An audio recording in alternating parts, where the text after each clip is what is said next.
Magandang umaga sa lahat. Andito kami ngayon sa pangalawa naming area at it already bear fruit since last week. We will show you yung tinatawag nating fruit obstacle removal. Lalo na itong follower natin. This follower was selected 3 to 4 months from the start na nagtanim kami. Ito lang, mga 40% of this 1 hectare ang ganito na kalalaki kasi we used to have selected yung nandun sa first 3 na sucker, yung follower, but dun sa kabila inalis namin lahat yon, comparing which is much better. Sa ngayon masasabi namin ito is much better kasi nga mas malalaki na sila, and then here comes the fruit of the mother plant na naglabas na, but itong follower niya is malaki na, di ba? But yung sa kabila is ano pa lang, knee-high pa lang ang karamihan doon. So doon sa kalakihan naman ng bunga, doon ito magkaiba kasi sabi ng mga experts, yung mga first 3 na na sucker is hindi masyadong malalaki. Andun na sa yung mga later na part ng follower ang mas malalaki ang bunga. But ito, kahit na hindi masyadong malaki, or let's say the same lang siya sa mother niya, but then the cycle of harvest is mas mabilis. Kasi malaki na siya. Let's say, after ma-harvest itong bunga na to,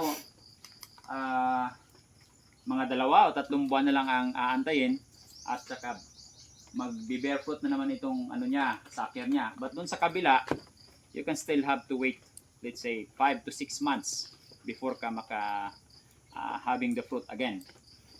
So ito, tuturo namin yung pagkuha ng fruit obstacle, no? I-remove natin ito kasi tingnan nyo ito na part. Sayang talaga tong dahon na to. Pwede nating talian siguro pag ganyan. Pero itong part na ito, kukunin natin kasi sayang naman. We have only 10 functional leaves. And then, the fruit, 1, 2, 3, 4, 5, 6, 7. Mga 7 to 8 hands. Hindi pa naman ito nag-expose. So, might be may laman pa. Meron pa. So, let's say this is 8 hands.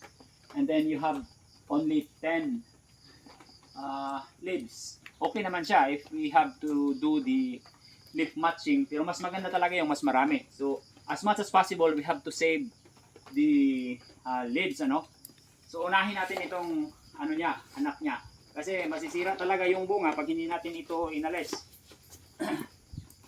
Lang natin, talian lang natin siya para tawag nito, malihis siya dyan sa bunga mismo. So we will use itong empty sack ng natin, fertilizer. Bago lang kaming nag-apply ng fertilizer last 2 weeks yata. So ganito lang yung ginagawa namin kasi pag hindi mo yan ilihis sa bunga, masisira yung bunga. Malform siya, tapos may mga scarring.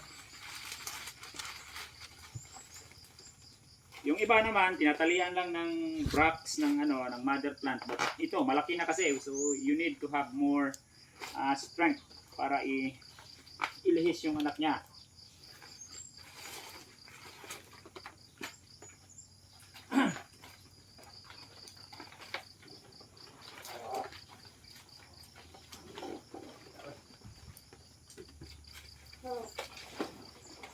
Okay na?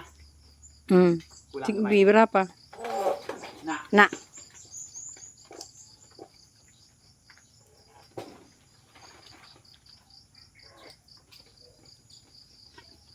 So, okay na. Kukunin lang natin yung isang dahon. Okay. Then, diba?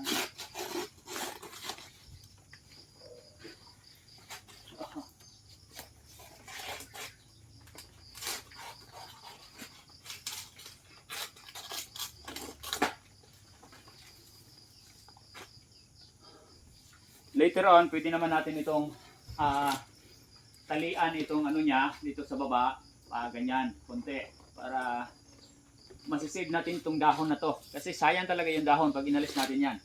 It will really help to build the calibration of the fruit. So, kinakailangan natin yung dahon.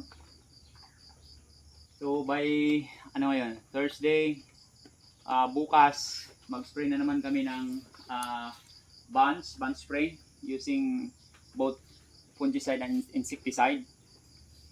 So, by next week, mababag natin ito.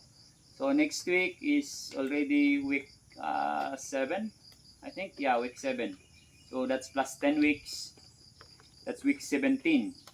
So, yun lang ang masishare namin ngayong umaga. Magandang umaga ulit sa lahat.